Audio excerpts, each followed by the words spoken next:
ఇప్పుడు వసిత్వ వ్యూహం తెలుపుతున్నాను. వసిత్వ వ్యూహ ప్రథమ ఆవరణమందు గగన హవన విజయ అజేయ మహాజయ అంగార వ్యంగార మహాయసులన్న వారు ప్రథమ ఆవరణానికి చెందినవారు. ద్వితీయ ఆవరణమందు సుందర ప్రచండేశ మహావర్ణ మహాసూర మహారోమ మహాగర్భ ప్రథమ కనక కరజ వరుణ మేఘనాథ గర్జక గజ ఛేదక బాహు త్రివిష మారి అను 16 మంది వసిత్వ వ్యూహవర్ణం చేయబడింది. ఇప్పుడు కామావసాయక వ్యూహం ధ్యానపూర్వకంగా ఆకర్ణింపుడు. దాని ప్రథమ ఆవరణమందు వినాద వికట వసంత అభయ విద్యుత్ మహాబల కమల ధమనులను 8 మంది ఉన్నారు. అనంతరం ద్వితీయావరణం గురించి వినడు. దీని యందు ధర్మ అతిబల సర్ప మహాకాయ మహాహను సబల భస్మంగి దుర్జయ దురతిక్రమ భేతాళ రౌరవ దుర్ధర భోగ వజ్ర కాలాగ్ని రుద్ర సద్యోనాథ మహాగుహులను ఈ 14 మంది ద్వితీయ ఆవరణాన ఉంటారు. ఈ విధంగా 16 వ్యూహాలు వర్ణించబడ్డాయి. ఇప్పుడు ద్వితీయ ఆవరణం గురించి శ్రద్ధగా వినడం. యక్ష వ్యూహం ఒక్క ప్రథమ ఆవరణం మందే 8 మంది మరియు బాహ్య ఆవరణం మందే 16 శక్తులే ఉండను. ప్రథమ ఆవరణాన మనోహర మహానాథ చిత్రరథ రోహిణి చిత్రాంగి చిత్రలేఖ విచిత్రక అనువారు. ద్వితీయ ఆవరణమందు చిత్ర విచిత్ర రూప సుభద కామద శుభ క్రూర పింగళ దేవి కడ్డిక లంబిక సతి దంష్ట్రాని రాక్షసి ధ్వంసి లోలుప లోహితాముఖి అను 16 మంది వీరిని గురించి సంక్షిప్తంగా తెలుపబడింది. యక్ష వ్యూహం గురించి తెలియజేయబడింది. ఇప్పుడు నేను దక్ష వ్యూహం గురించి చెబుతాను. ప్రథమ ఆవరణమందు ఇక ముందు చెప్పబో విధంగా సమ్మిళితంగా ఉంటుంది. సర్వసతి విశ్వరూప లంపట తిమిషప్రియ దీర్ఘదంష్ట్ర వజ్రలంభోష్టి ప్రాణహారిణిలో ఈ ప్రథమ ఆవరణమందు ఉండిరని నేను తెలిపితిని. ఇప్పుడు ద్వితీయ ఆవరణం గురించి వినుము. గజకర్ణ అశ్వకర్ణ మహాకాళి సుభీషణ వాత వేదకన అఘోర ఘనాఘనక వరఘోష మహావర్ణ సుఘంట ఘంటిక ఘంట ఈశ్వరి మహాఘోర ఘోర అతిఘోరిక అను ఈ 14 మంది ద్వితీయ ఆవరణమని చెప్పబడను. ఇటు దక్ష వ్యూహం గురించి తెలిపితిని. అనంతరం చండ వ్యూహాన్ని గురించి వినము. దీని ప్రథమ ఆవరణమందు అతిఘంట అతిఘోర కరాళ కరాభ విభూతి భోగద కాంతి సంఖ్యని అను 8 మంది ఉందరు. ప్రథమ ఆవరణాన్ని తెలిపితిని. ఇప్పుడు ద్వితీయ ఆవరణం వినుము. వారు పత్రాని గాంధారి యోగమాత సుపీవర రక్త మాలాంకుశ వీర సంహారి మాంసహారిణి ఫలాహారి జీవహారి స్వేచ్ఛాహారి తుండిక రేవతి రంగిణి సంఘాను 14 రుందరు. చండవ్యూహాన్ని గురించి తెలిపితిని. పిమ్మట చండావ్యూహం గురించి తెలుపుతున్నాను. చండీ చండాముఖి చండా చండవేగ మహారవ భృకుటి చండభూ చండరూపాను ఈ 6 ఉంటారు. ప్రథమ ఆవరణం తెలిపితిని. చండావ్యూహ ద్వితీయ ఆవరణం గురించి చెబుతున్నాను. చంద్రఘ్రాణ బల బలజిహ్వ బలేశ్వరి బలవేగ మహాకాయ మహాకోప విద్యుత్ కంకాళి కలసి విద్యుత్ చండఘోషిక మహాఘోష మహాలావ చండభ అనంగ చండిక ఈ 14 చండావ్యూహాన 2వ ఆవరణాన ఉందరు. ఇప్పుడు నేను హరవ్యూహం తెలుపుతున్నాను.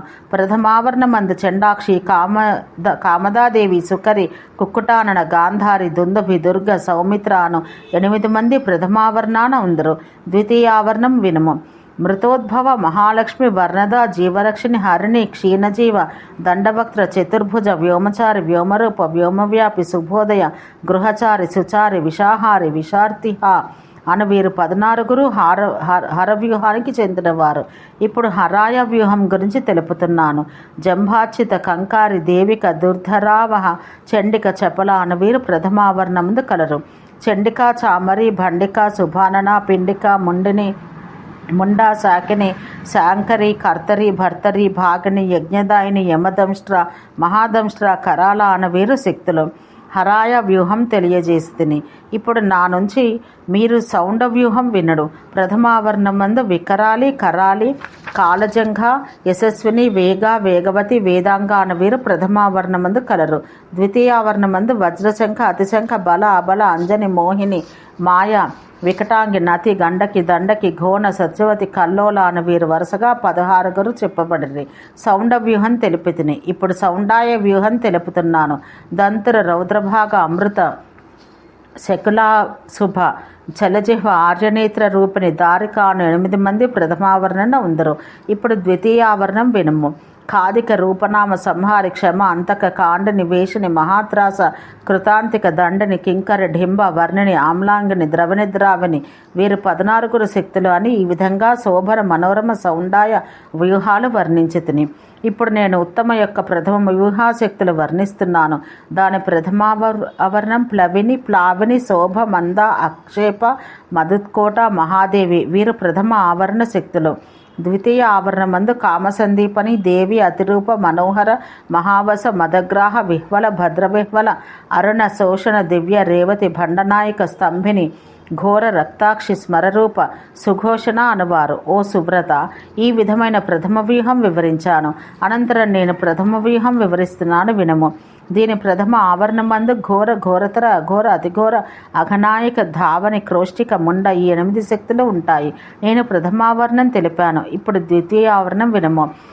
భీమతర భీమ శాస్త్ర సువర్తుల స్తంభిని రోధిని రౌద్ర రుద్రవతి అచలాచల మహాబల మహాశాంతి శాలశాంత శివాశివ బృహత్కక్ష మహానాస అను 14 కలరు. ఇట్టి ప్రథమావరణం తెలిపితిని. ఇప్పుడు మన్మథ వ్యూహం తెలుపుతాను. తాళకర్ణి బాల కళ్యాణి కపిల శివ ఇష్టి తుష్టి ప్రతిజ్ఞ అనేవి మన్మథ వ్యూహ ప్రథమావరణలో ఉండవారు. ద్వితీయ ఆవరణలో ఖ్యాతి పుష్టికరి తుష్టి జల శృతి ధృతి కామ శుభద సౌమ్య తేజని కామతంత్రిక ధర్మవశ శీల పాపహ ధర్మవర్ధిని అనువారు మన్మథ వ్యూహాన ద్వితీయ ఆవరణమందుందరు. ఈ విధమైన మన్మథ వ్యూహం తెలుపుతుని. అనంతరం మన్మథ నాయక వ్యూహం తెలుపుతున్నాను, వినడు.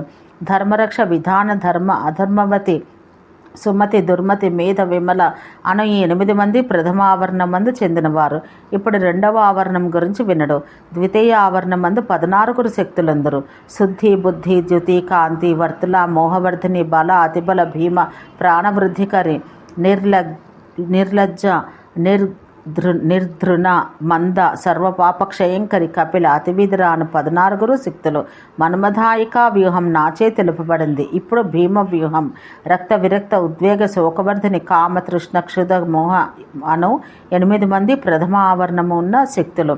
ఇక భీమవ్యూహ ద్వితీయ ఆవరణమందు జయ నిద్ర భయాలస్య జల తృష్ణోదరి ధరాకృష్ణ కృష్ణాంగిని వృద్ధ శుద్ధ శిష్టాసిని వృష కామన శోభిని దగ్ధ దుఃఖద సుఖదావళి అను ఈ 16 మంది శక్తులు ద్వితీయ ఆవరణాన ఉంటారు. ఇట్లు భీమవ్యూహం చెప్పబడింది. తదుపరి భీమాయి వ్యూహం గురించి చెబుతున్నాను. ఆనంద సునంద మోహనంద శుభంకరి వీతరాగ మహోత్సాహ జితరాగ మనోరథ అను 8 మంది ప్రథమ ఆవరణం మందు ఉందరు. అనంతరం ద్వితీయ ఆవరణం గురించి వినడు. మనోన్మని మనక్షోభ మదోన్మత్త మదాకుల మందగర్భ మహాభాస కామానంద సువిహ్వల మహావేగ సువేగ మహాభోగ క్షయావహ క్రమిని క్రామిని వక్ర అను శక్తులు ద్వితీయావరణమందు ఉండరు. ఓం శాంతి శాంతి శాంతి.